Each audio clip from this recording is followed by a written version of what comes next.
tolong tertarik terhadap mata kuliah ini gitu ya.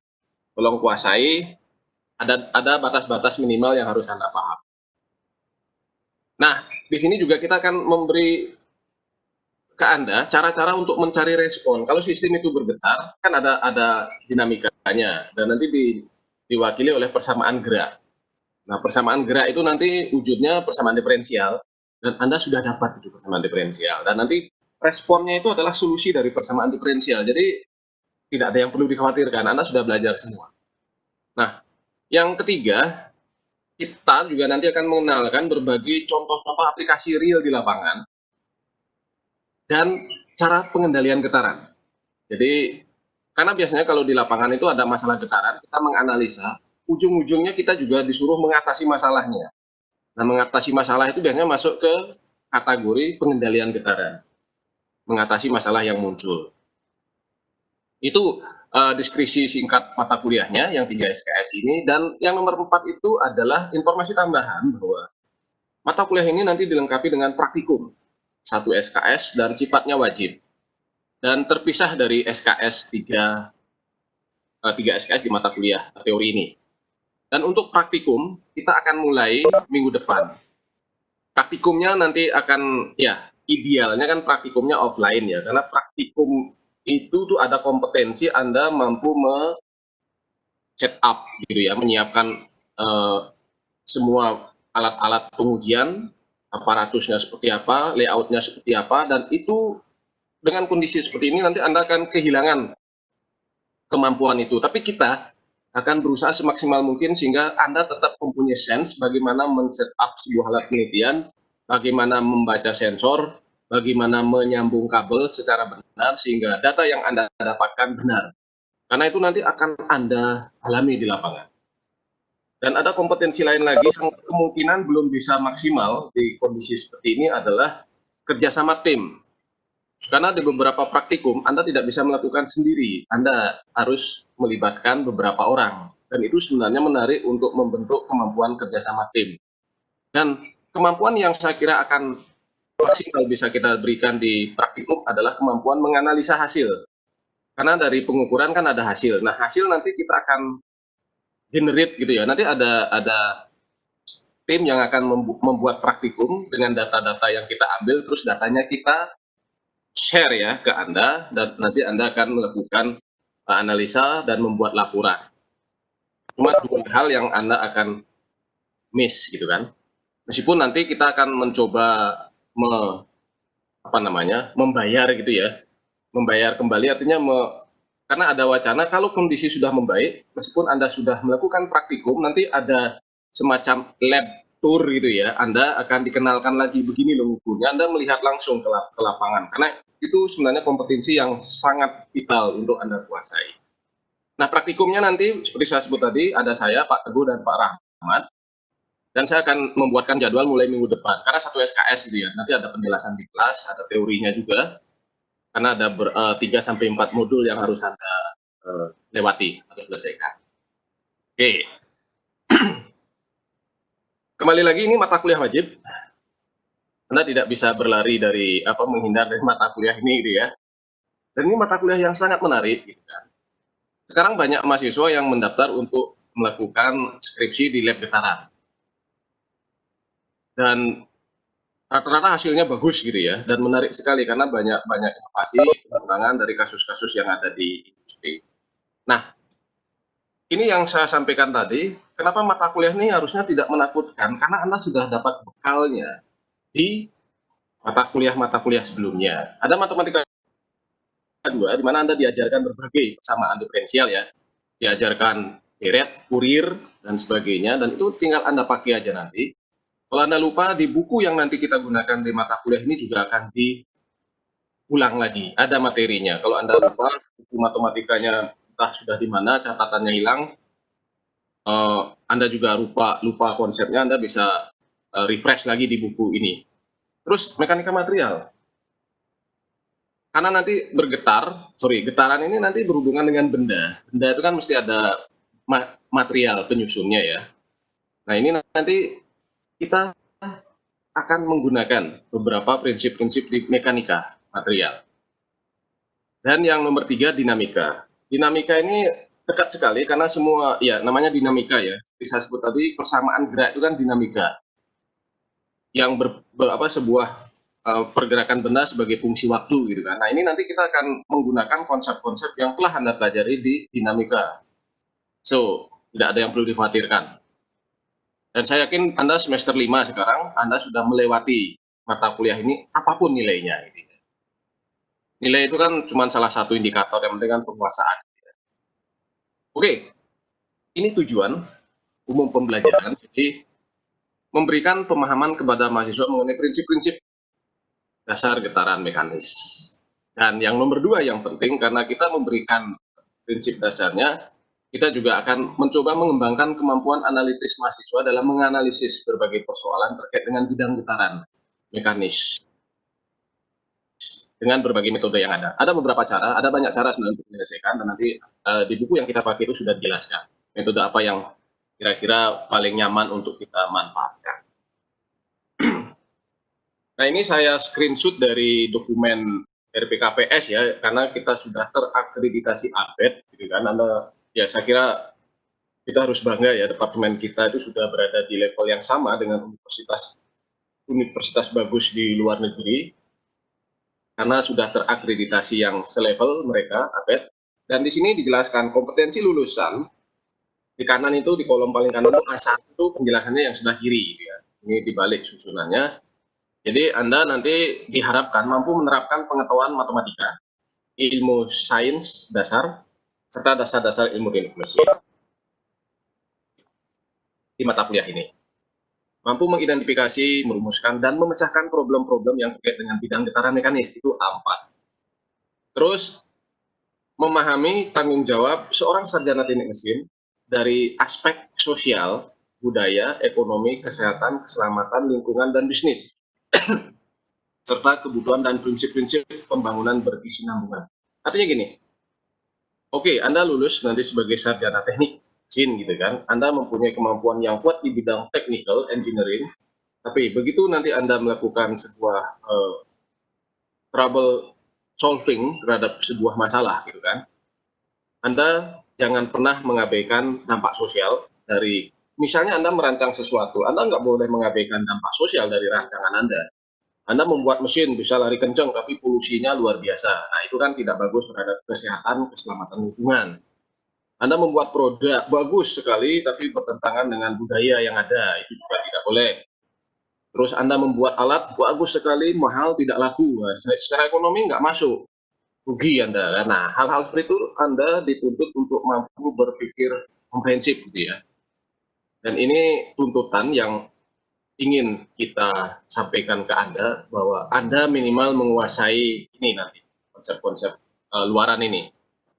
Oke, ini saya ambil dari buku yang nanti kita pakai, dan ini saya screenshot. Anda bisa lihat, ini persis sama dengan apa yang saya tulis sebelumnya. Ya. Kan menariknya itu. Ini sama persis, jadi level kita sama, kita menggunakan buku yang sama. Terus di sana Anda lihat di atas, material yang disajikan pada buku ini akan membantu untuk mencapai program outcome seperti yang dijelaskan pada ABET ya, Accreditation Board for Engineering and Technology, dan Anda lihat di sana 1, 2, 3, 4. Ya, ini hampir sama dengan yang ada, yang saya terjemahkan tadi di buku, di slide sebelumnya. Dan ini buku sangat menarik gitu kan. Dan buku ini adalah buku utama yang saya pakai, di samping buku-buku lain untuk mencari variasi saja. Tapi saran saya, Anda miliki buku ini, Anda baca dari bab 1, dan sebelum baca bab 1, tolong pastikan Anda membaca kata pengantarnya. Karena hal-hal seperti ini Anda bisa hilang atau tidak Anda dapatkan kalau Anda baca buku langsung ke bab 1. Padahal ini bagian halaman yang masih pakai angka Romawi halamannya ini. Ini outcome-nya yang diharapkan apa, ini buku ini ditujukan untuk audiens, misalnya kalangan apa, itu Anda bisa lihat. Jangan sampai Anda salah memahami tujuan dari sebuah buku itu dibuat. Nah ini evaluasi yang direncanakan.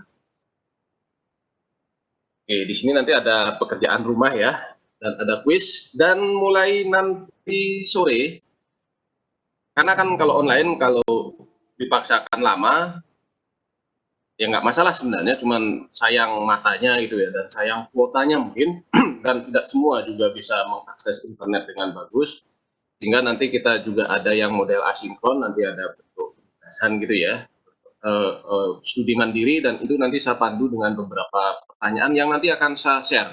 Nanti sore di-share ya, sekitar jam 3 itu nanti lewat Google Classroom, nanti Anda dikasih linknya untuk bisa masuk ke sana, dan Anda bisa mengerjakan tugasnya nanti di sana. Nanti semua ada di sana, sudah saya siapkan kemarin. Nanti pekerjaan rumah dan kuis itu kalau di total 30% dari 100 poin ya. UTS 35, UAS 35. Jadi kalau ini 2 dosen berarti saya kebagian memberi penilaian 50 kan, berarti pekerjaan dan kuis itu 15 tetap persen, dan ujian tengah semesternya nanti 35. Dan batas-batas nilai A sampai E, saya tuh sebenarnya sangat senang nulis huruf A dan B gitu ya. C itu kadang meleset saya nulisnya jadi E gitu ya. Nanti tolong bekerja sama, maksudnya bukan bekerja sama ya, tolong bantuannya untuk serius gitu ya, biar Anda mendapat nilai maksimum. Tidak harus mengulang. Kalau mengulang untuk duduk sit in memperdalam, oke lah, tapi dengan apa namanya, dengan nilai yang sudah bagus. Gitu. Karena kalau masalahnya cuman gini, Anda tuh sering, saya pengalaman, biasanya tuh semua sudah dijelaskan detail, tapi pas ujian nggak perform itu banyak ya. Nah, sekarang tolong mulai kondisikan biar Anda nanti pada saat ujian, tugas jangan pernah diabaikan, karena Anda lihat tugas itu 30% loh ya. 30% itu sebenarnya sudah cukup membantu Anda. Jangan pernah telat mengumpul tugas, karena itu nanti juga akan menjadi pertimbangan. Nah, ini referensi silakan dicatat dan nanti dicari ya bukunya. Ini sudah banyak yang punya. Saya memakai buku Shiniresu Rao ya, atau Rao gitu ya, yang edisi kelima, Mechanical Vibrations. Seperti saya sebut tadi, saya mempunyai atau membaca beberapa referensi banyak ya terkait getaran. Saya combine biasanya dulu di PowerPoint untuk mencari itu apa variasi ya. Tapi untuk memberi pemahaman satu utuh itu saya kira Anda membaca ini dari awal sampai bab-bab yang nanti kita akan pakai itu saya kira sudah lebih dari cukup untuk mahasiswa S1, even S2 gitu ya. Oke. Ini bukunya ya. Oke, ini materi. Ini adalah rencana perkuliahan mingguan ya.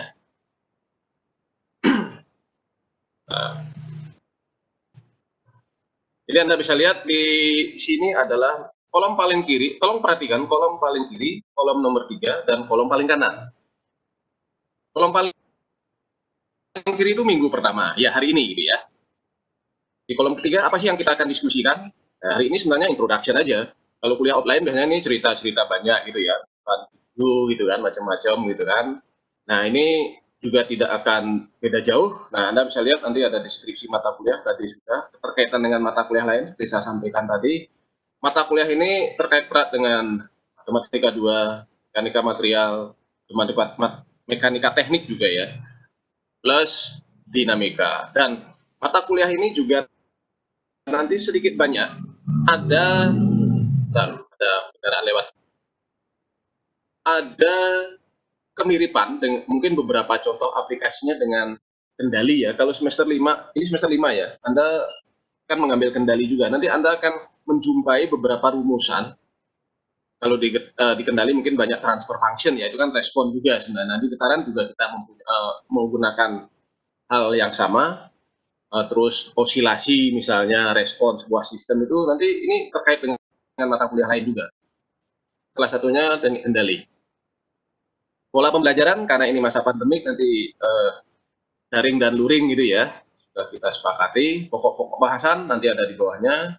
RPKPS ini yang saya sampaikan sekarang. Pustaka tadi saya sudah jelaskan. Kriteria evaluasi sudah saya sebutkan. Nah, yang sejarah studi getaran ke bawah itu nanti habis ini saya akan jelaskan. Nah, tolong diperhatikan kolom paling kanan.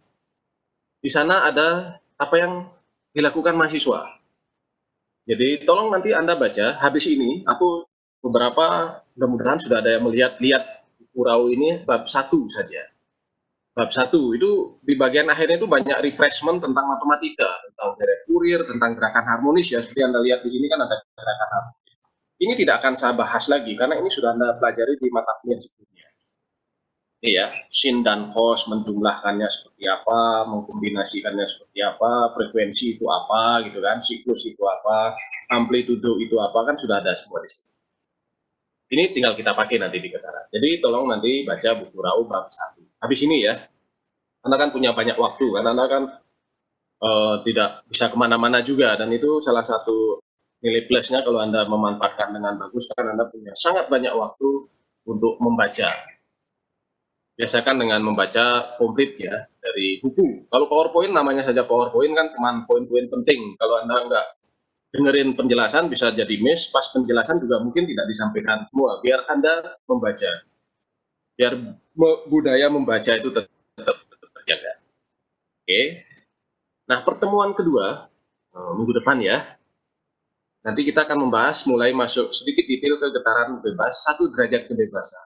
Derajat kebebasan itu apa? Nanti kita juga akan diskusikan. Habis ini kita akan belajar tentang gerakan translasi, gerakan rotasi, dan sistem respon atau solusi dari sebuah sistem yang bergetar. Ini ada di mana di buku? Ini Anda lihat, ada di bab 2, subbabnya 2.1 sampai 2.4. Jadi cuma 4 subbab Anda baca, Anda pahami, itu paling 5-8 halaman ya. Anda baca detail. Kalau saya sih nggak tahu ya, generasi sekarang mungkin biasa baca di laptop gitu ya, di layar. Kalau saya sih punya hard copy-nya, karena saya biasanya lebih suka membaca hard copy. Saya bisa mencoret-coret, memberi catatan langsung. Meskipun di layar juga bisa. Cuman saya nggak tahan apa namanya sinarnya saja, apa namanya radiasi ke mata gitu ya. Oke. Terus pertemuan ketiga tadi getaran bebas, habis itu kita belajar getaran bebas tapi teredam. Kalau ini tidak teredam berarti ya, ini yang teredam. Teredam itu apa? Nanti kita akan bahas habis ini. Itu materinya lanjutannya 2.1 sampai 4 kan tadi getaran bebas ya, 1 derajat. Nah, getaran teredamnya di 2.5 sampai 2.2. Ada semua di sini. Yang tercover apa saja? Ini ada persamaan gerak, ada solusi. Nah, yang dua ini, logarithmic decrement dan jenis-jenis damping ini nanti akan banyak kita bahas pada saat praktikum. Meskipun nanti teorinya di sini juga akan saya jelaskan, karena nggak bisa dipisahkan begitu kita bicara getaran yang teredam. Ini menarik, karena ini ada praktikumnya, Anda akan mempunyai pengetahuan lebih komplit, apa sih damping itu, bagaimana cara mengukurnya, jenis-jenisnya apa itu nanti dijelaskan di sini secara lengkap. Nah, pertemuan keempat, kita bicara getaran, tadi kan getaran bebas, ini terus getaran paksa. Itu sering disebut dengan force vibration ya istilah Inggrisnya. Bersama, kita akan membuat persamaan gerak dan solusi itu sebenarnya konsepnya. Apa namanya intinya? Kita mencari persamaan gerak, mencari solusi. Nah, yang di bawah ini adalah pengembangannya.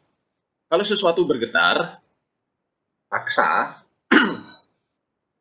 maka bisa jadi akan memunculkan masalah-masalah seperti di bawah ini. Ada unbalance ya, atau ada beberapa buku menyebutnya imbalan gitu ya. Saya lebih senang menyebutnya unbalance ya, karena imbalan itu jadi gak bahasa Indonesia. Unbalance atau ketidakseimbangan ini biasanya sistem yang berputar. Terus base motion ini biasanya banyak digunakan di sarana transportasi ataupun dalam mendesain sebuah fondasi mesin. Ini terkait dengan yang di bawahnya, transmissibility. Dan ini ada praktikumnya ini. Transmissibility ini ada praktikumnya. Nanti juga saya akan jelaskan detail ini. Base motion ini banyak kasus seperti kalau kita mendesain sebuah kendaraan, mungkin banyak di sini yang ikut tim-tim lomba gitu ya, meskipun sangat disayangkan tidak bisa berlomba offline gitu ya. Ini sebenarnya banyak digunakan pada saat kita merancang suspensi sebuah kendaraan. Kita ingin tahu berapa sih level getaran, amplitudo getaran yang boleh sampai ke penumpangnya. Ini juga di ergonomi kita pelajari bagaimana sebuah mesin atau kendaraan berat itu bergetar, kita operasikan di tambang misalnya, tapi pekerjanya nyaman. Dan alat-alat ukur yang ada di sebuah pabrik misalnya bisa aman meskipun di sebelahnya ada mesin-mesin yang besar yang bergetar hebat. Kita akan memanfaatkan konsep ini.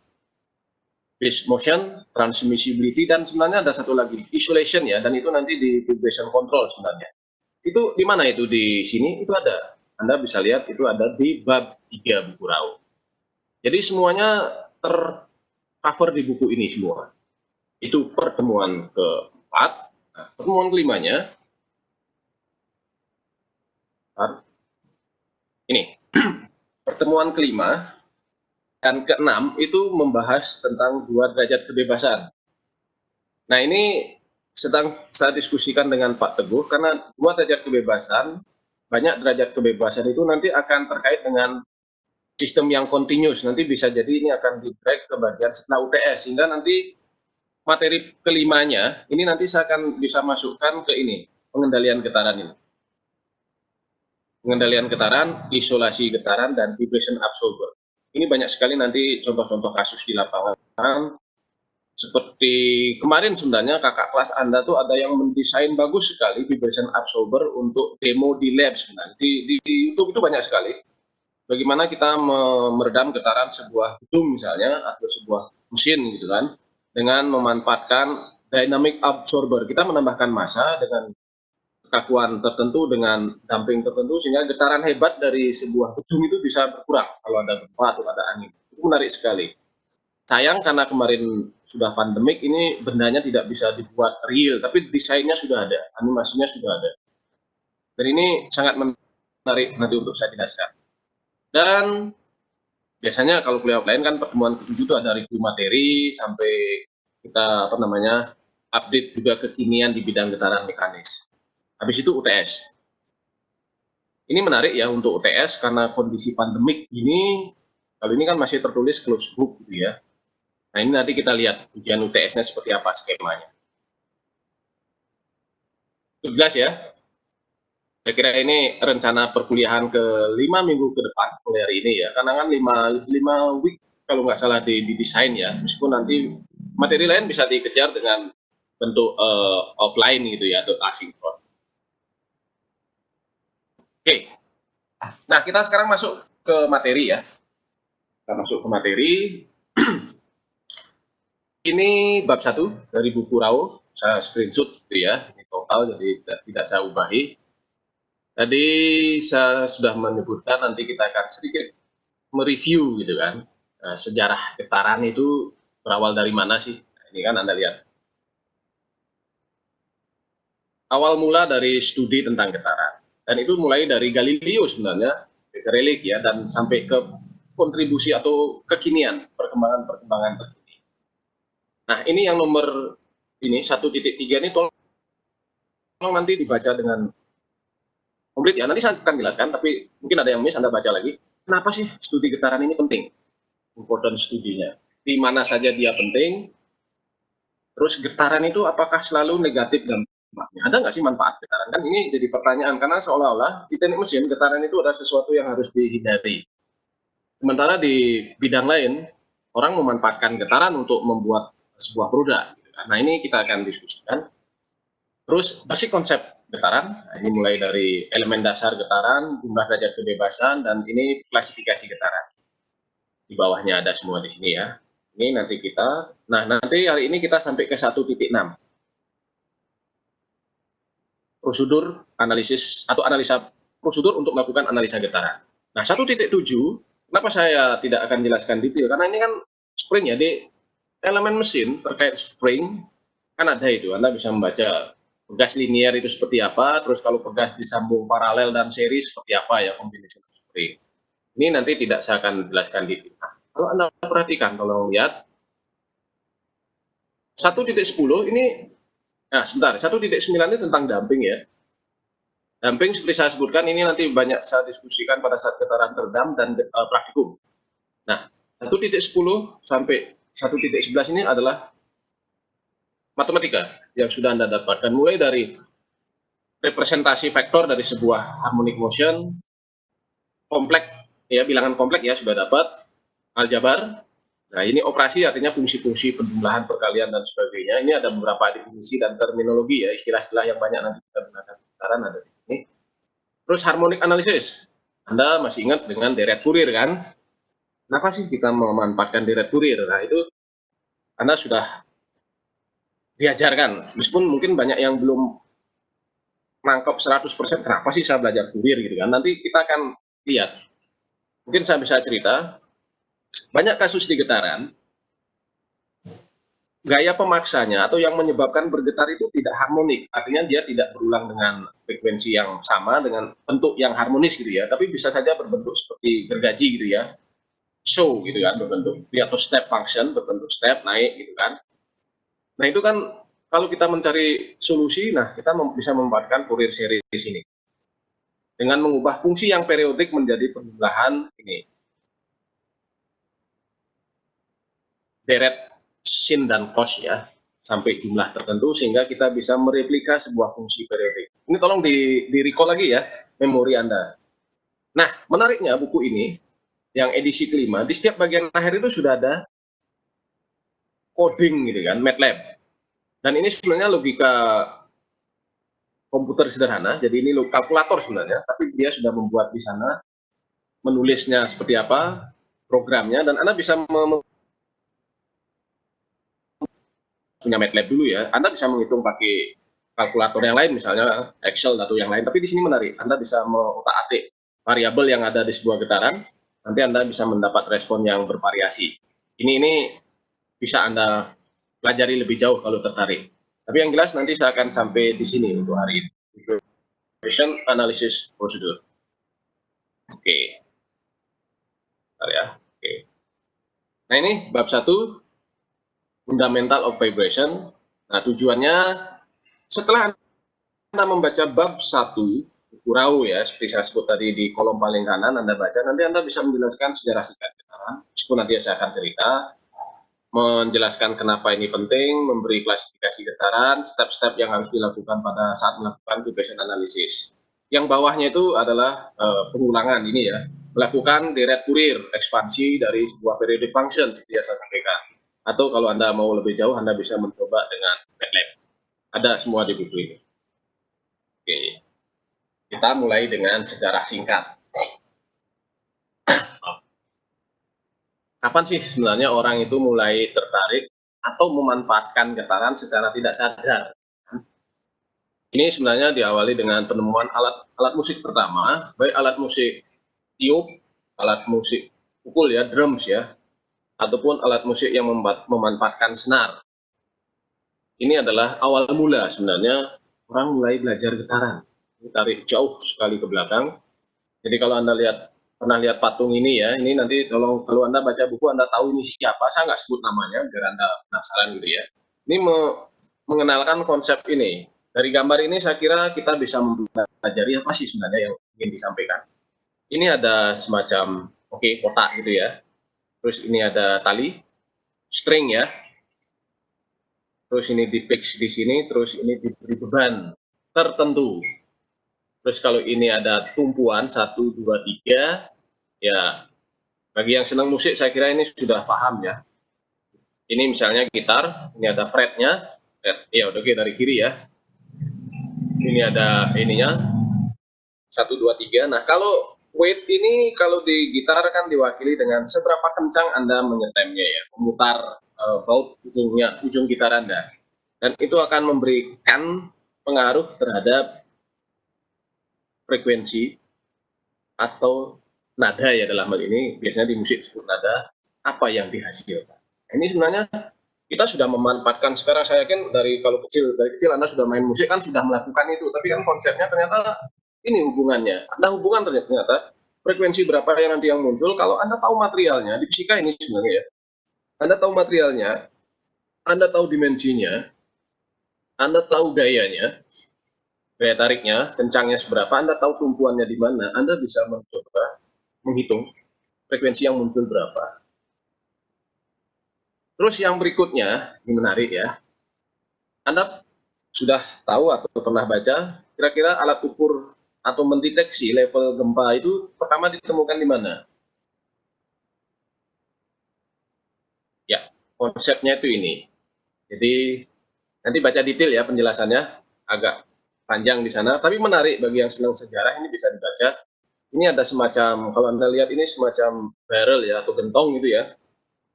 Bentar, gentong, dan di sini ada semacam mulut naga, ya, mulut naga. Ya ini ada lubang gitu aja ya, dan di dalamnya itu ada semacam mekanisme sedemikian rupa, kalau lantainya ini bergetar karena gempa, maka batang-batang yang ada di dalam itu tentu akan bergoyang. Nah, bergoyangnya seberapa besar itu nanti akan bisa memindahkan benda di sini, entah itu bayangkan kalau ini ada air gitu ya, misalnya air. Kalau di sini kalau nggak salah dia memakai material seperti bola gitu ya. Kalau bergoyang, kalau levelnya tinggi nanti dia misalnya bolanya segini, misalnya gitu ya. Ini kita coba interpretasikan. Kalau goyangannya tinggi seperti kolam atau akuarium, dia kan naik sini, nanti akan tumpah. Tumpah dan ini untuk ya ini kan, ini ada kodok, ini ya namanya ada unsur seninya ya. Ada ini untuk, tapi konsepnya itu di sini. Kalau ini bergoyang semakin hebat, nanti kita bisa tahu seberapa banyak ini jatuh. Dan jatuh ini kan ada suara nanti. Orang akan tahu ada gempa, ini jatuh di sini. Semakin tinggi nanti akan semakin banyak kan yang jatuh karena bergoyang lebih hebat. Ini kira-kira Anda tahu ini ditemukan di mana? Ini di Cina ini ya. Ini jadi bangsa Cina yang menemukan pertama alat ukur gempa atau seismograf pertama di dunia. Oke, itu sedikit. Nah, terus ini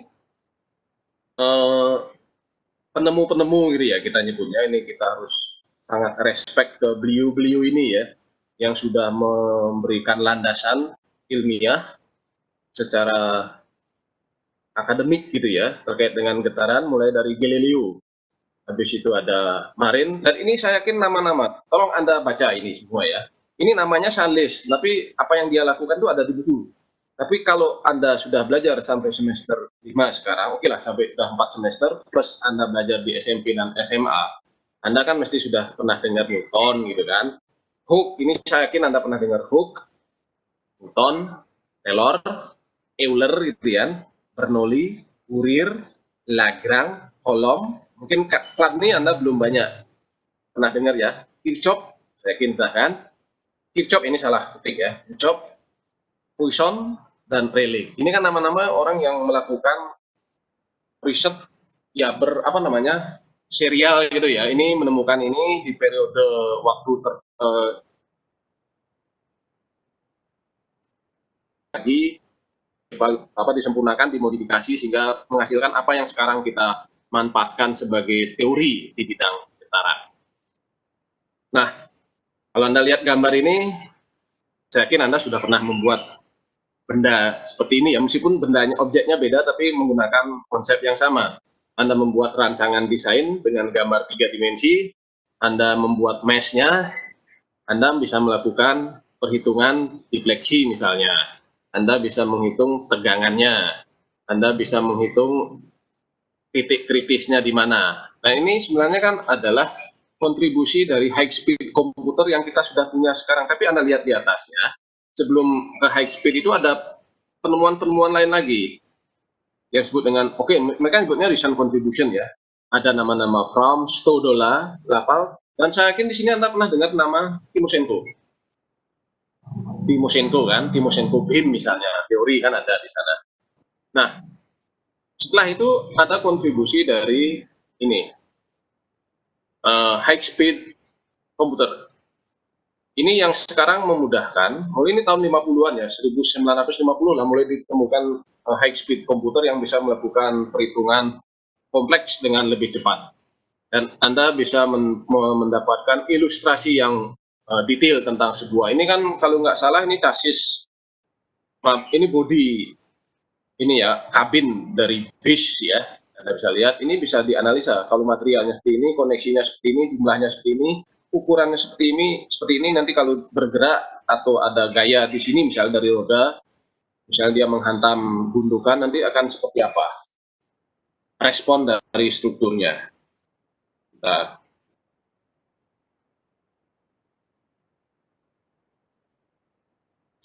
oke. Nah, ini juga sama ya dari sudut ini chassisnya Anda bisa lihat ya bawah ini.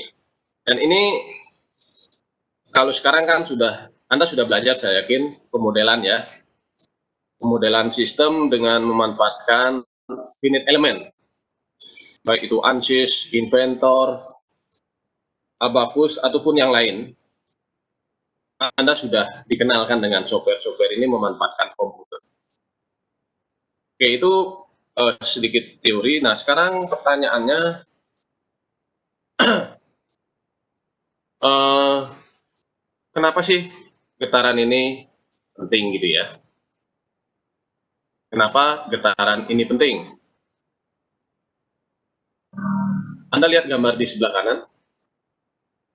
Anda lihat gambar sebelah kanan itu ada jembatan, ya, ada jembatan yang roboh gitu ya. Ini tahun 40-an kalau tidak salah, Tacoma Bridge ya. Anda bisa search ya, ceritanya seperti apa, ada videonya juga, apa yang terjadi. Nah, ini salah satu bentuk bagaimana konstruksi kalau ada yang miss dipertimbangkan pada saat mendesain. Dalam hal ini misalnya ada gangguan akibat angin yang berhembus gitu ya, itu bisa merusak jembatan seperti ini.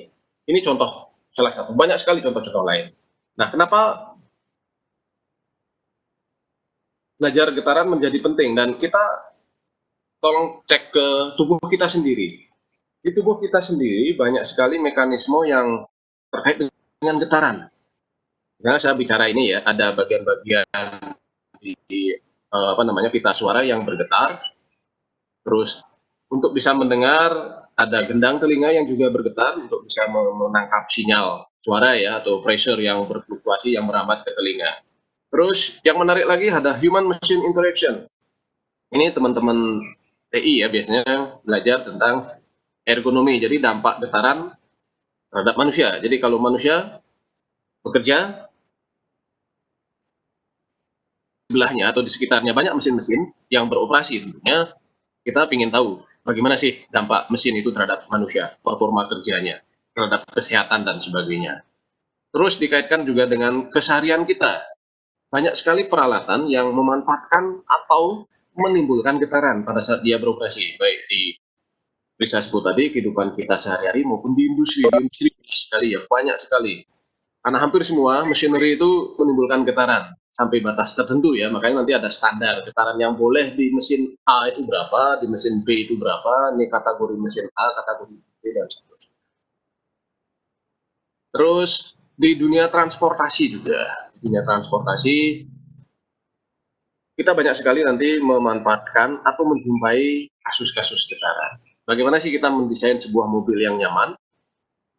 Bagaimana mobil yang nyaman itu didesain sehingga kalau jalan rusak, melewati jalan yang tidak bagus, itu kenyamanan penumpang tetap terjaga.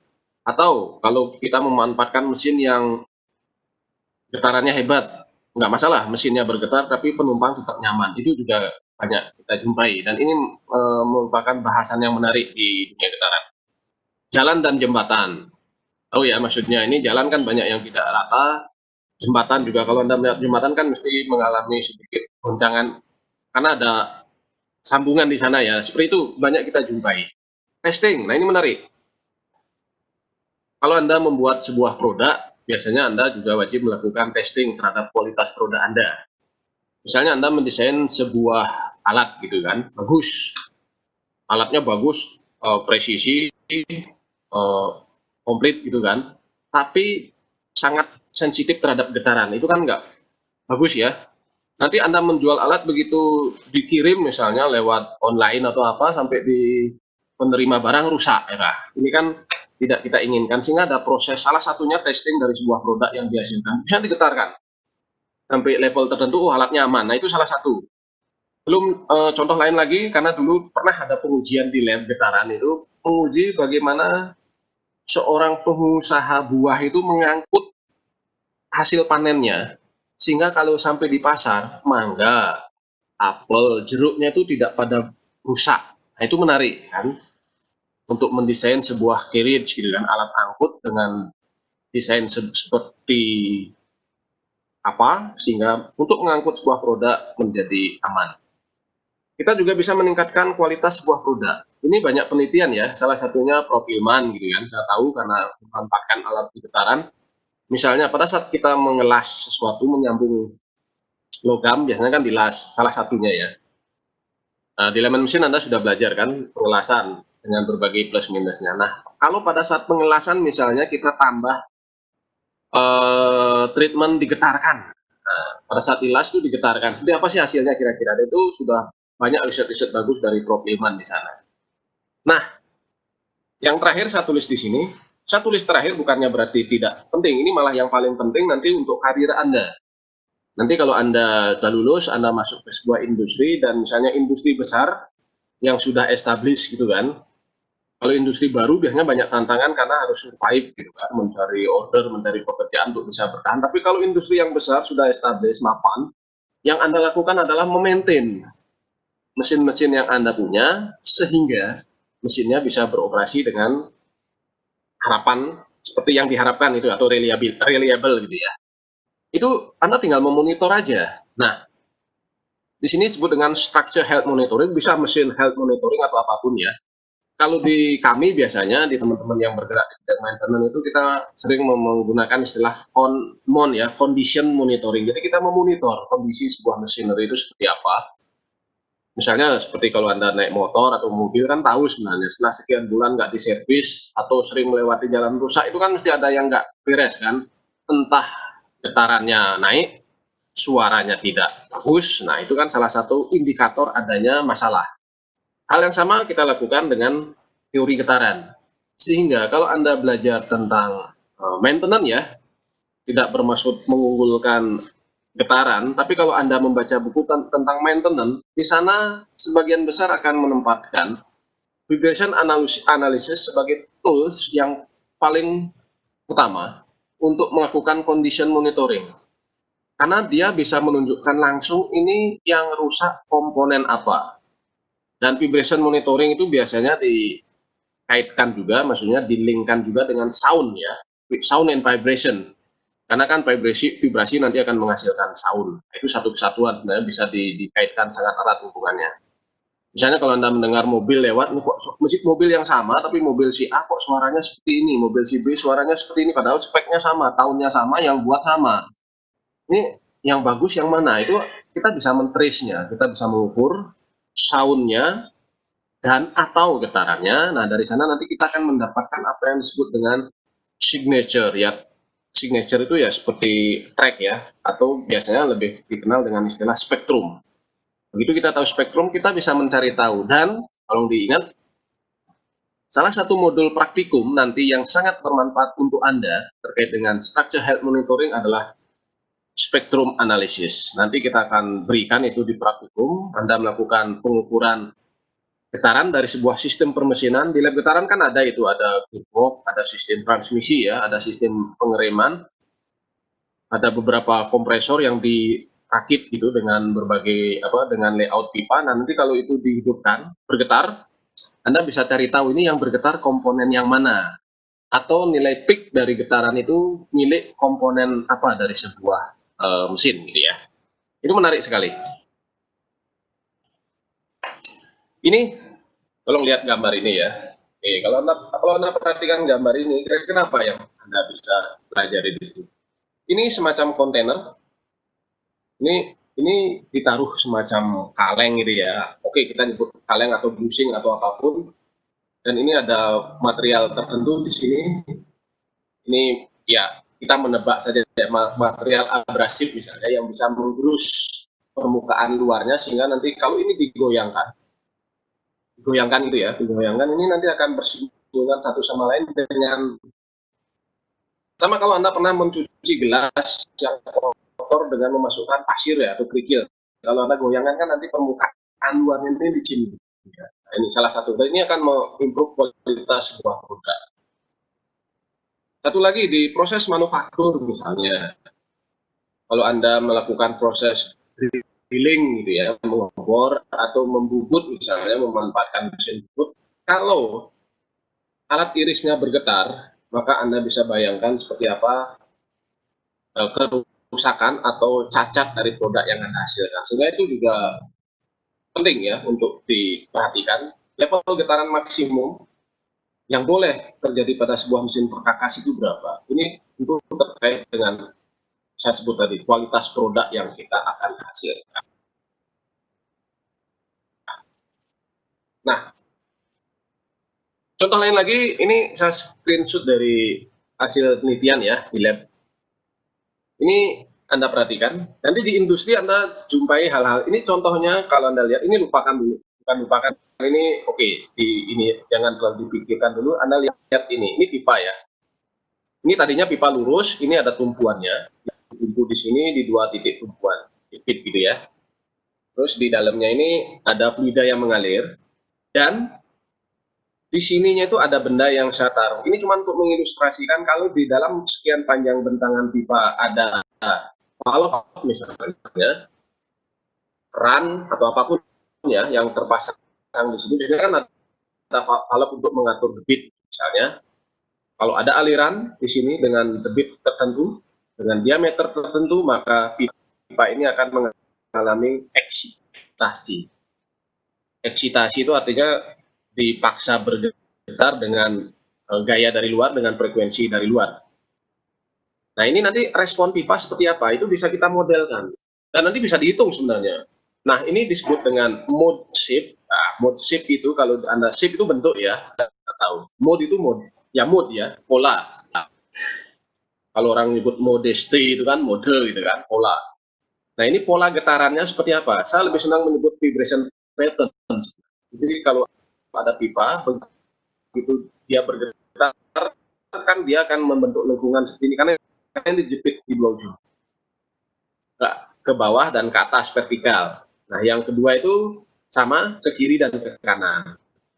Nah, mode yang lebih tinggi nanti akan membentuk seperti huruf S. Ini vertikal. Nanti ada yang horizontal juga. Jadi ini contoh aplikasi real di lapangan yang nanti saya yakin banyak yang nanti ingin bekerja di oil company gitu kan. Dan ini adalah salah satu bisnis distribusi dari gas dan minyak kan, memanfaatkan pipa gitu kan. Sampai sekarang ini kan masih banyak yang memanfaatkan pipa di samping diangkut dengan kendaraan gitu kan. Dan ini banyak sekali, dan saya kebetulan mempunyai beberapa bimbingan mahasiswa S2 dari kelas ini ya, IT, Chevron, dan itu banyak sekali, dan sering sekali kita diskusi case-case yang ada di sana. Misalnya ada pipa yang sudah dipasang sekian puluh tahun, mulai ada beberapa bagian supportnya ini yang rusak, sehingga pipanya turun, bengkok, retak, dan sebagainya. Itu menarik sekali. Itu ya contohnya. Nah, sekarang kita masuk ke konsep getaran. Oh ini udah hampir 1 jam ya. Konsep getaran. Oke, sebentar.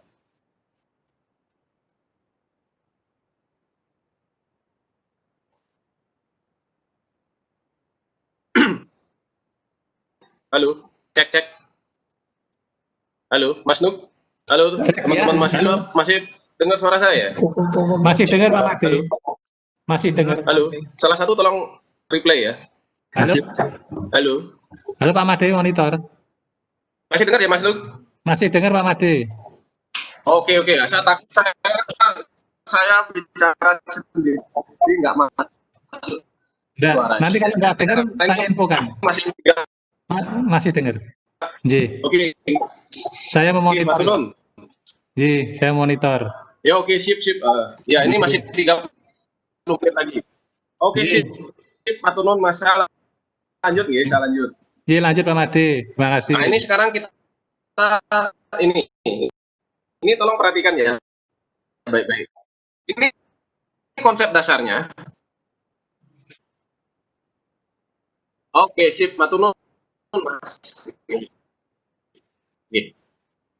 Ini oke, matur nuwun. Oke. Putus-putus Pak Made. Putus-putus ya suara jenengan. Oke, teman-teman mahasiswa, jadi ini konsep dasarnya ya. Perhatikan. Oke, sama-sama. Ini kita lihat bandul ini ya. Nah, konsep getaran. Klik aja dulu ya biar Anda bisa membaca. Vibrasi itu sering disebut dengan osilasi karena dia gerakan berinterval waktu tertentu. Ya, sesimpel itu sebenarnya definisinya. Jadi teori getaran atau getaran itu nanti akan berkaitan dengan benda-benda karena bendanya bisa banyak, dan gaya-gaya yang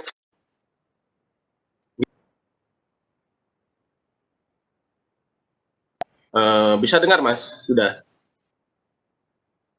Bisa Pak Made? Bisa dengar? Halo, Ji, kedengaran nggih suaranya nggih? kedengaran, kedengaran. Halo teman-teman mahasiswa, mulai mendung masalahnya di kampung saya ini. Bisa dengar teman-teman mahasiswa? Bisa Pak. Bisa Pak. Halo, Pak. Dengar Pak. halo, Bisa Pak Made? halo, Bisa kok. Bisa Pak. halo. Halo. Halo Pak Made. Jaringan jenengan Pak Made kayaknya. Keluar Mas. Kedengaran ya? Putus Kedengaran. tadi. Nji. Tidak, oh ya, tadi internet saya putus. Ini udah connected lagi. Oke, saya lanjut lagi ya. Mohon maaf. Nji. Mohon maaf nih maklum di kampung jaringannya roda rendet ini. Oke, kita lanjut lagi. Ya, saya share lagi ya. Bentar.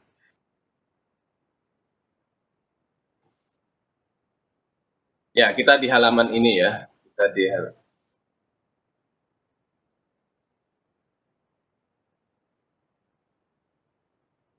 Mas Nuk dengar ya? Dengar ya. Sip. Ya. Sudah mulai bagus lagi. Ya, ini tidak direcord kan Mas? Tidak ya? Belum ya? Saya ya? Hah? Sudah direkod ini? Nggak usah dulu. Dalam? Direkod tapi jangan di-share dulu ya, karena beberapa masih harus saya update nanti. Mungkin kalau sudah berapa pertemuan nanti. Oh siap, nggak apa-apa. Terima kasih. Ya itu banyak. Cuma disimpan aja, karena kan putus-putus ini ya, nggak enak. Ji, terima kasih benar saja kok. Ji. Ji. Ya udah mulai bagus nih. Ya, karena tadi putus memang koneksi saya. Sebentar. Karena kalau direkam banyak suara gangguan dari luar, masih nggak enak nanti. Tolong ya, jangan di-share ya. Jangan di-share, siap. Ji. Catat.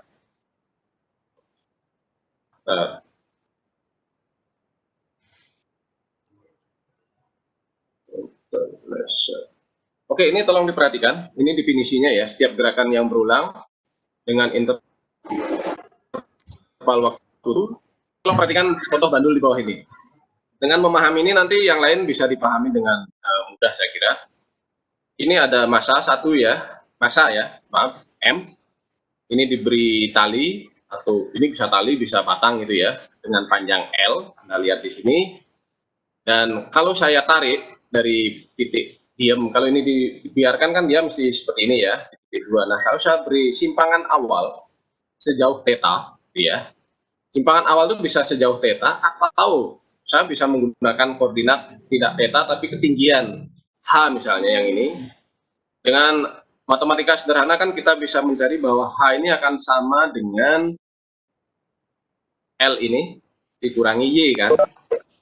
Nah, Y-nya itu kan L cos theta kan. Sehingga Anda mempunyai H itu adalah L dikurangi L cos theta. Nah, itu akan menjadi ketinggian. Dan Anda di fisika sudah tahu, kalau Anda benda mempunyai ketinggian tertentu, mempunyai massa tertentu, dia mempunyai energi potensial MGH kan. Nah, di sini ada energi potensial. Dan ini simpangan awal, tidak ada kecepatan awal di sini, berarti di sini energi kinetiknya minimum atau 0, energi potensialnya yang maksimum. Energi potensialnya yang maksimum. Nah, begitu dilepas, dia akan bergerak ke sini, misalnya sampai di titik sini ya, sebelum sampai di titik 2, maka sebagian energi potensial tadi akan berubah menjadi energi kinetik karena sudah ada kecepatan. Begitu sampai di titik 2, semua energi potensial tadi berubah menjadi energi kinetik karena hanya 0 di sini kan. Begitu dia masuk ke kiri lagi, naik ini, nanti sebagian energi kinetik akan naik. Maaf, energi kinetik akan berkurang karena ada kenaikan level H di sini, mulai muncul energi potensial, sampai sini energi potensialnya maksimum lagi. Maksimum, energi kinetiknya hilang, 0. Nah, ini akan bolak-balik seterusnya seperti ini, seperti definisi ini. Setelah interval waktu tertentu, nanti berapa kali dia bolak-balik itu nanti kita bisa hitung ya rumusannya, frekuensinya, nanti fungsi dari semua yang ada di sini, yang menyusunnya ini. Nah, Dari sini kita bisa tahu bahwa energi potensial berubah menjadi energi kinetik berubah menjadi energi potensial. Itulah yang sebenarnya terjadi pada getaran. Plus adanya energi yang hilang. Karena kalau tidak ada energi yang hilang, sekali saya beri simpangan, massa ini akan mengayun terus kan. Ayun terus sampai kapanpun, dan itu tidak is di dunia nyata. Karena kalau ini berayun kan mesti saja ada hambatan udara gitu kan, yang akan menyerap energinya, sehingga lama-lama dua akan berhenti di sini. Itu yang disebut dengan mekanisme damping ya, nanti kita akan sampai ke sana. Dan tolong perhatikan, sekali ini penting ya, ini energi potensial maksimum, energi kinetik maksimum. Apa artinya energi kinetik maksimum di sini? Pada saat Anda berada di titik 2, maka kecepatannya adalah maksimum. Ini biasanya saya kaitkan dengan sedikit cerita gitu kan. Jadi kalau Anda menganggap ini siklus hidup Anda gitu ya, di puncak, turun, naik, turun, naik. Nah, tolong pastikan Anda yang punya semangat tinggi itu pada saat berada di titik 2, paling bawah, lewatilah dalam waktu yang secepat-cepatnya. Ini menarik ini. Ini bisa jadi pegangan gitu kan. Jangan berlama-lama berada di titik bawah. Oke, seperti kalau main ayunan juga kan, pada saat paling bawah dia akan mengayun paling cepat. Oke ya. Dan ini sangat penting. Gerakan osilasi nanti kita juga akan mempertimbangkan gaya-gaya yang bekerja pada benda ini. Oke, itu ya. Oke, sekarang kita lihat ini. Tadi saya sudah sedikit beri gambaran. Ini saya cepatkan ya, karena tadi ada jeda loss in connection. Nah, sesuatu yang bergetar itu pasti mempunyai elemen ini. Pertama, dia harus ada massa di sana, M, atau inersia. Kalau dia berputar ya. Apa hubungan massa dengan inersia itu? Kalau dia bergerak, dia ada energi kinetik kan yang dipunya, yang dimiliki, EK. Terus, untuk bisa bergetar, Anda di elemen mesin sudah belajar spring. Fungsi spring adalah untuk menyimpan energi dan nanti akan merilisnya. Jadi, dia menyimpan energi potensial kan. Nanti spring itu diindikasikan dengan kekakuan gas ya, konstanta kekakuan, atau elastisitas E. Kalau ini misalnya Anda mempunyai sebuah batang dengan yang modulus E dan Anda mempunyai profil bentuk sedemikian geometri sedemikian rupa, Anda akan mempunyai E kan. Saya kira di elemen mesin saya singgung ya. Jadi kalau Anda misalnya Anda mempunyai balok lah persegi, kalau Anda naruhnya mendatar dan vertikal itu kan kekakuannya berbeda ya. Contohnya kalau orang memasang usuk bangunan, kan tahu ya usuk bangunan. Kalau vertikal itu kan lebih kaku ketimbang horizontal. Nah, ini kaitannya dengan kekakuan dan itu menyimpan energi potensial. Dan nanti ada bagian akhir itu damping, ini biasanya terakhir, atau damper ya. Ini adalah elemen yang berfungsi untuk menyerap energi, sehingga dia disebut dengan energi yang hilang di damper ini. Sama seperti kalau di sepeda motor kan ada suspensi motor Anda, shock absorbernya itu kan ada pegasnya yang untuk mengembalikan ke posisi semula. Dampernya atau pistonnya itu yang untuk menyerap energi, sehingga energinya itu akan hilang, tidak Anda bergoyang terus naik turun. Nah, kalau dibuat skema sederhananya, getaran itu akan melibatkan transformasi atau konversi dari energi potensial menjadi energi kinetik, atau sebaliknya, energi yang loss, ya, yang hilang. Nah, ini sebenarnya yang nanti akan menjadi pijakan pada saat kita menganalisa sebuah getaran. Nah, oke. Nah, tadi kan saya bicara di materi itu ada derajat kebebasan ya, atau disebut dengan degree of freedom. Apa sih degree of freedom? Ini definisi. Degree of freedom adalah jumlah koordinat bebas minimum. Tolong diperhatikan minimum ya, yang diperlukan untuk menggambarkan secara lengkap posisi dari setiap bagian. Nah, untuk sistem yang diskret itu artinya tertentu ya, dan biasanya ditunjukkan dengan massa yang terlibat. Jadi untuk menentukan posisi dari massa pada sebuah sistem yang bergetar sebagai fungsi waktu. Kapanpun misalnya X sebagai fungsi T kan, nah di T berapapun saya bisa tahu di X berapa dia berada. Kan? Nah kalau digambarkan seperti ini. Anda lihat yang gambar tengah saja ya. Gambar tengah. Ini contohnya misalnya gerbong kereta atau mobil-mobilan lah. Ada roda di sini dan ini nanti kesepakatan di buku ya. Kalau biasanya ada seperti ini tuh artinya tidak ada gesekan. Tidak ada gesekan artinya tidak ada redaman di sini, tidak ada damping ya, karena energi tidak ada yang hilang di gesekan. Frictionless ya. dan ini ada pegas. Jadi kalau ini saya tarik atau saya tekan, ya nanti di pertemuan kedua kita akan bahas ya. Kalau saya tekan dan saya tarik, ini nanti seperti apa? Dia bergerak, dia akan bergerak ke sumbu X ini, entah maju mundur ya, tapi di satu orientasi gerakan, satu orientasi arah. Dia tidak bergerak normal ke kiri ke kanan atau ke atas ke bawah kan. Nah, ini contoh dari kasus 1 derajat kebebasan. Artinya Anda cuma butuh koordinat X saja, cuma butuh satu koordinat untuk menggambarkan gerakan massa ini. Kalau sistemnya berputar seperti ini, misalnya Anda mempunyai ini ya, torsional system, ini di fix di atas, terus ada batang, terus ini ada disk. Kalau Anda beri simpangan, dia akan bergerak kan, bolak-balik, dan sejauh apa gerakannya dari massa ini, Anda akan bisa menggunakan sudut ini saja satu. Simpangannya di peta fungsi T itu Anda akan mempunyai rumusan, dan setiap T berapapun Anda bisa tahu posisi derajat kebebasan. Nah, berarti bisa jadi derajat kebebasan itu ada 1, 2, 3, 4, 5, 6, sangat banyak dan tak terhingga kan, berarti tergantung Anda mempunyai massa seperti apa. Nah, saya kembali ke yang atas tadi. Nah, ini Anda lihat di bawah, saya lupa menyampaikan, ini single degree of freedom ya. Single degree of freedom.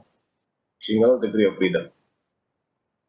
Ini dari buku Rao ya, semua. Nah, kalau berikutnya ini 2 degree of freedom. 2 derajat kebebasan.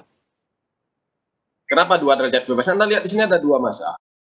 Ini 2 gerbong misalnya disambung. Ada gerbong 1 bergerak dengan arah X1, gerbong 2 berarah dengan X2, dan arahnya cuma ke satu orientasi sumbu saja. Dia tidak bergerak ke kanan kiri, tidak bergerak atas bawah. Nah, di sini Anda mempunyai 2 derajat kebebasan. Jelas ya? Nah, misalnya yang kanan ini ada massa bandul, ada massa ini, slidernya ini yang bergerak translasi, ini yang bergerak rotasi. Ini 2 derajat kebebasan. Anda membutuhkan koordinat theta untuk ini dan koordinat X untuk massa ini. Anda butuh 2 koordinat untuk menggambarkan posisi massa-massa yang terlibat di sistem ini.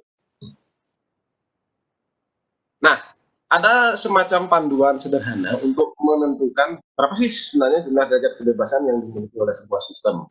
Ini ada panduan sederhana, jumlah derajat kebebasan dari sebuah sistem itu sama dengan jumlah massa yang ada pada sistem tersebut dikalikan dengan jumlah arah gerakan, number of possible type of motion dari setiap massa. Jadi jelas ya, kalau ini kan massanya 2, dia masing-masing bergerak ke satu arah. Tapi kalau massanya yang ini bergerak juga ke kiri ke kanan, nah ini tinggal dikalikan saja. Misalnya Anda perhatikan mobil gitu ya. Contoh yang paling, mobil itu kalau dia bergerak di jalan, kira-kira dia akan mempunyai berapa derajat kebebasan? Dia bisa bergerak maju mundur, bisa bergerak kiri kanan ya. Jadi mobil terus ada 4 roda yang mensupport, nanti bisa bergerak maju mundur gitu ya. Ya, bisa bergerak maju mundur, bisa bergerak kiri kanan, bisa bergerak atas bawah. Itu baru translasi, tapi dia juga bisa berotasi kan. Jadi mobil itu bisa mengalami yawing, bisa mengalami pitching, bisa mengalami rolling kan. Jadi bisa berguling kan, rolling. Nah, itu berarti minimal ada 6 kemungkinan orientasi yang bisa dia punyai. Ini contoh sederhananya. Nah, sekarang ini kalau semakin banyak, ini 3 derajat kebebasan. Anda bisa lihat ya, ini contohnya menarik ini ya.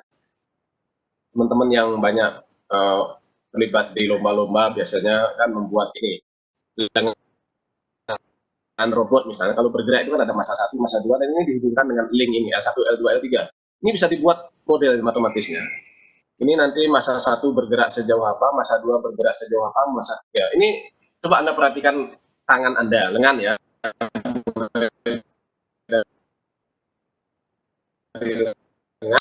Telapak tangan Anda, ini antara telapak tangan dengan siku, ini antara siku dengan bahu misalnya. Kalau bergerak kan Anda bisa melihat bahwa dia tidak selalu lurus. Nah, ini contoh dari 3 derajat kebebasan. Nah, sebelum saya lupa, sistem dengan derajat kebebasan N itu akan mempunyai N frekuensi alami, gitu ya. Jadi sistem dengan 1 derajat kebebasan dia akan punya 1 frekuensi alami, sistem dengan 2 derajat kebebasan akan punya 2 frekuensi. Dan itu nanti kita akan diskusikan lebih lanjut. Nah, apa yang terjadi kalau massanya itu tidak kita bisa pisahkan seperti ini? Tolong perhatikan. ini masanya kan terpisah ya. M1, M2, M3, dan M4. Misalnya sampai 1000 berarti nanti 1000 degree of freedom. Kalau dia infinite, artinya masanya itu kan nempel satu sama lain. Nempel, dia akan menjadi apa yang disebut dengan continuous system. Sistem dengan jumlah derajat kebebasan yang tak terhingga. Ini disebut dengan continuous system. Karena kita sudah tidak bisa melihat lagi batang ini bergerak naik turun utuh gitu kan. Dia akan mengalami defleksi lengkung. Dan lengkungnya sama seperti, kalau Anda masih ingat ilustrasi pipa yang tadi saya berikan ya. Pipa itu akan melengkung mengikuti pola-pola getar tertentu. Jadi pipanya tidak bergerak satu kesatuan utuh sebagai rigid body naik turun bersama itu enggak. Tapi dia akan membentuk pola tertentu dan itu akan kita jumpai pada saat kita diskusi tentang continuous system. Oke. Ada statement di bawah, sistem dengan finite number degree of freedom disebut dengan discrete ya. Discrete itu tertentu ya. Discrete gitu lebih gampang ya terjemahannya, atau LAM system, LAM parameter. Sementara sistem dengan jumlah derajat kebebasan tak terhingga disebut dengan continuous atau distributed system karena masanya terdistribusi di sepanjang bendanya, gitu ya. Saya sedikit akan cepatkan. Nah, ini klasifikasi. Oke, ini bisa dibaca nanti lebih jauh. Udah hampir 75 menit ya. Nah, saya akan jelaskan, masih ada 3-4 slide. Getaran itu dikelompokkan berdasarkan ada 4 ya kategori. Pertama, berdasarkan apakah dia itu bergetarnya itu bebas atau dipaksa. Jadi kalau sebuah sistem bergetar bebas, artinya setelah saya beri gangguan awal, yang nyebutnya gangguan ya. Misalnya seperti bandul tadi, atau itu kereta tadi yang ada pegasnya saya tarik, terus saya lepas. Nah setelah saya lepas, baru saya tinjau seperti apa dinamika gerakannya, itu disebut dengan getaran bebas. Jadi pada saat kita menganalisa, tidak ada gaya dari luar yang bekerja pada sistem. Nah, lawannya atau kebalikannya adalah getaran paksa. Selama bergetar, selalu ada gaya dari luar yang nempel atau mengenai sistem kita, sehingga disebut dengan force vibration. Getaran bebas tadi nanti kalau kita analisa lebih jauh, nanti akan ada frekuensi alami yang dia punyai, disebut dengan natural frekuensi. Getaran paksa nanti akan ada natural frekuensi dan frekuensi pemaksa atau forcing frekuensi. Dan kalau itu coincide sama antara frekuensi alami dengan frekuensi pemaksa, maka itu yang nanti dikenal dengan istilah resonansi ya. Dan resonansi ini di dunia industri sangat dihindari karena dia akan memberikan simpangan. Secara teoritis simpangannya akan tak terhingga. Jadi getarannya akan severe atau hebat luar biasa. Nah, klasifikasi berikutnya adalah apakah sistem itu mempunyai redaman atau tidak. Pada saat dia bergetar, ada energi yang hilang atau tidak. Kalau tidak ada energi yang hilang, maka disebut dengan getaran tak teredam. Seperti tadi, pegas dengan massa saja, atau bandul diberi simpangan dengan asumsi tidak ada udara sekitarnya yang memberi hambatan, dia tidak akan pernah berhenti. Tapi nyatanya kan semua getaran, semua sistem di alam itu ada redamannya, sehingga disebut dengan getaran teredam. Nanti kita banyak bicara tentang damping di sini, dan jenis-jenis getaran teredam itu seperti apa. Nah, berikutnya, klasifikasi apakah getaran itu bersifat linear atau tidak. Nah, kita nanti akan bicara yang linear di sini. Jadi linear itu Anda tahu ya, kalau misalnya pegas linear Anda tahu ya siapa ya. Kalau Anda punya pegas linear, Anda masih ingat rumus F sama dengan K kali X ya. Kalau F-nya 2 kali, berarti X-nya 2 kali kan, karena K-nya konstan. Nah, seperti itu. Nah, yang terakhir adalah apakah getaran itu deterministik atau random. Nah, untuk lebih jelasnya Anda lihat yang kanan ini. Deterministik itu artinya seperti ini. Setiap saat T ya, saya tahu gaya yang bekerja pada sistem itu seperti apa. Meskipun dia bentuknya tidak harmonis gitu kan, tapi dia periodik, dia berulang. Jadi polanya saya punya gitu kan. Oh nanti titik sekian akan puncak lagi atau lembah lagi. Ini tertentu, deterministik. Lawannya adalah random. Random itu tidak bisa diprediksi karena ya Anda nggak pernah tahu pola setelah detik kedua apakah detik kali ini kan misalnya di periode ini 2T, 3T, 4T kan sama ya. Kalau ini kan nggak bisa kita pilah-pilah di sini sekian, saya berharap nanti di sini kan nggak ada yang sama. Ini disebut dengan random. Contohnya, kalau Anda mengendarai mobil di jalan di seputaran kampus kita yang ada konbloknya, itu susah sekali dibuat. Seperti apa sih eksitasi yang terjadi pada roda kendaraan kita? Ya. Nah, ini sekarang yang terakhir ya. Prosedur untuk melakukan analisa getaran. Kita minta waktunya ya 5 menit lagi kira-kira. Prosedur analisa getaran itu ada 4 langkah. Pertama, membuat model matematis. Model matematis itu gini ceritanya. Kalau Anda mempunyai masalah getaran kan dimulai dengan kasus real kan, fisik gitu kan, ada bendanya. Misalnya yang ini mesin press ya, ada palunya lah. Ini yang akan memukul, ini nanti akan ditaruh benda misalnya yang mau dibentuk. Ini ada landasannya, ada interface-nya ini disebut dengan elastic pad, isolator sebenarnya ya, nanti lebih jauh kita diskusikan. Terus ada pondasi blok, terus ada tanah. Nah, ini kan model real fisik. Nah, Anda harus memodelkan secara matematis, membuat simbol-simbol massa mana, gaya yang nanti mengeksitasi dari luar mana, pondasi mana, pegas mana, damping mana. Nah, ini Anda lakukan dalam step memodelkan matematis. Setelah itu, nah ini yang menarik atau tidak menariknya, bagian yang biasanya menakutkan itu adalah menurunkan persamaan geraknya atau governing equation. Dan ini bentuknya persamaan diferensial. Kalau Anda mempunyai sistem yang discrete, nanti Anda akan mempunyai persamaan diferensial ordinary, ODE ya, ordinary differential equation. Anda sudah belajar, Anda sudah tahu cara menyelesaikannya. Kalau sistemnya continuous, Anda akan mempunyai persamaan diferensial juga, parsial. Anda sudah tahu juga bagaimana menyelesaikan dengan pemisahan variabel misalnya. Terus, setelah Anda dapat persamaan, nomor 3 ini gampang. Anda tinggal mencari solusi seperti saya sampaikan. Solusi dari GE atau PE ya, persamaan PD ya, persamaan diferensial. Setelah dapat hasil, Anda kan bisa memplot hasilnya, Anda buat grafiknya, oh ternyata responnya seperti ini, Anda bisa mengotak-atik lagi. Anda bisa mencermati ini hasilnya nih, fenomena apa yang terjadi, kalau ini saya ubah nanti responnya seperti apa. Ini Anda menginterpretasi hasil ya. Nah ini contohnya. Nih ya, kembali ke yang ini ya. Kalau Anda punya sistem fisik seperti ini, Anda buat model matematis, misalnya Anda mulai dengan model yang paling simpel. Oke, ini akan menjadi gaya pemukul dari luar. Ini gaya pemaksa ini nanti. Ini getaran paksa, tuk gitu kan. Dan Anda nanti tentu akan punya informasi ini berapa kali naik turun dalam hitungan waktu, frekuensi pemaksanya, dan berapa besarnya gayanya. Kan ketahuan nanti. Terus, oke, ini massa ini udah saya jadikan satu saja. Jadi massa anvil dan blok pondasi ini saya gabung jadi satu. Wood massa gitu kan, M gitu kan, ini nggak tulis M ya. Nah terus tanah ini kan mempunyai, jangan lupa tanah itu mempunyai damping dan punya kekakuan juga. Ini direpresentasikan dengan simbol ini. Tolong diingat ya, damping itu simbolnya seperti kapasitor dan K itu simbolnya seperti resistor. Nah sebentar, ya, ini ada pertanyaan tentang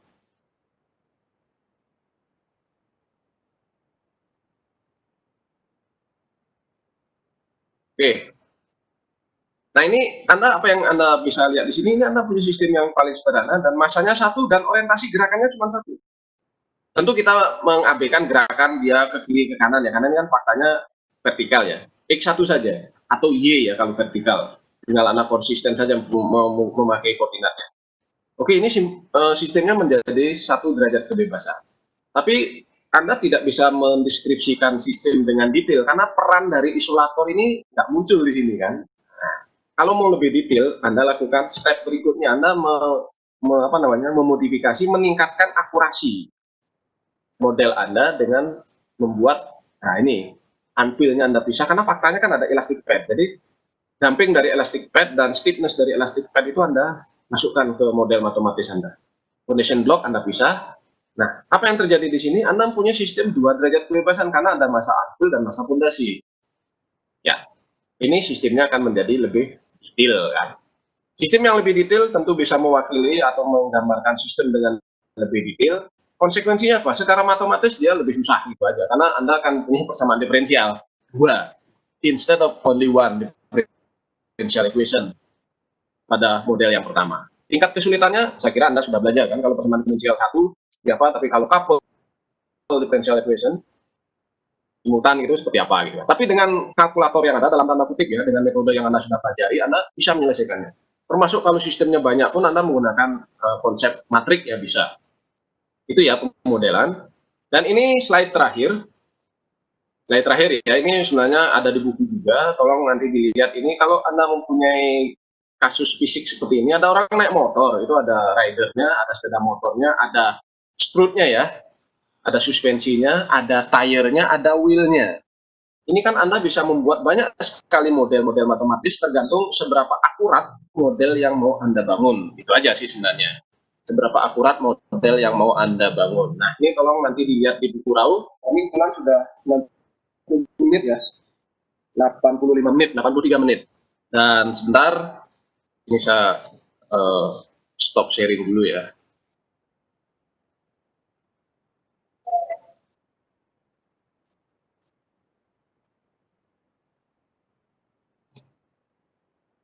Nah, stop sharing dulu. Oke.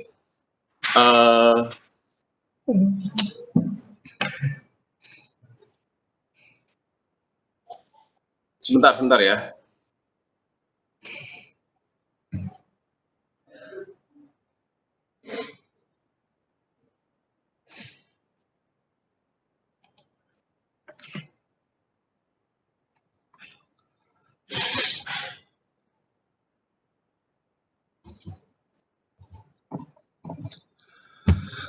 Kedengeran? Halo, J. Kedengeran ya? J, kedengaran Pak Ade. Itu tugasnya Oke. sudah saya share ya Pak Ade, J. Ya, tolong untuk teman-teman mahasiswa tugasnya sudah di-share ya. Nanti tugasnya ditulis tangan ya. Jangan diketik gitu ya, tulis tangan terus di PDF-kan gitu ya. Mas. Iya, Mas. Di PDF-kan. Terus nanti formatnya saya kira sudah dipandu di sana ya, nama filenya biar seragam gitu ya, biar tidak susah nanti kita mengurutkannya. Kuliah. Saya kira untuk pertemuan pertama ini saya cukupkan ya. Silakan Anda refresh lagi apa yang tadi saya sampaikan. Dan saya belum punya grup WA ya untuk kelompok ini ya. Untuk ini nanti saya coba buatkan grup ya. Jadi kalau ada yang perlu didiskusikan misalnya lewat WA silakan aja tanya ke saya, nggak ada masalah, nanti kita akan replay gitu ya. Tolong asal nanti pas bertanya ditulis namanya ya. Kalau nomor saja nanti saya nggak tahu siapa. Saya kira itu dulu. Ada cukup jelas ya teman-teman mahasiswa? Halo? Iya, Pak. Jelas ya? Oke ya. Oke. Selamat Saya pagi, itu Pak. dulu. Ya. Selamat Pak, pagi ini ya. tugasnya di-share di mana ya, Pak? Mas Tuk, tugasnya di-share di Oh, halo. Sudah saya share di Google Class. Oh, Di chat ada, di chat dibaca, nanti dibuka di Google Class. oke, Pak. Pak, siap. sudah ya. Oke. J, sambut. Itu hari ini terima kasih banyak atas perhatian dan kerjasamanya. Matur nuwun Mas Nugroho. J, matur nuwun Pak Ade. J, Sudah. J, matur nuwun. Stop recording Mas. Ada suara motor lewat itu depan sama yang jualan itu. Mas. Nggih. Pun nggih kalau klik riyen nggih. Matur nuwun. Siap. J, terima kasih Pak Ade. Nggih.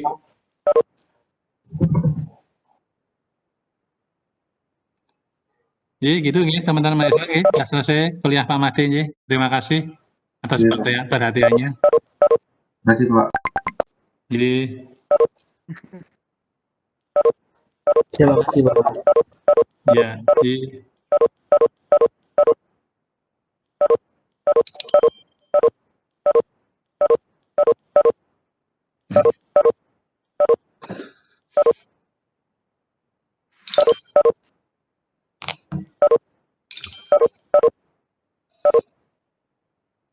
ini apa terus ribet. Nah, dari kuliah apa terus ribet. Bono di Iku pun Pak Made pun di. Pun deh.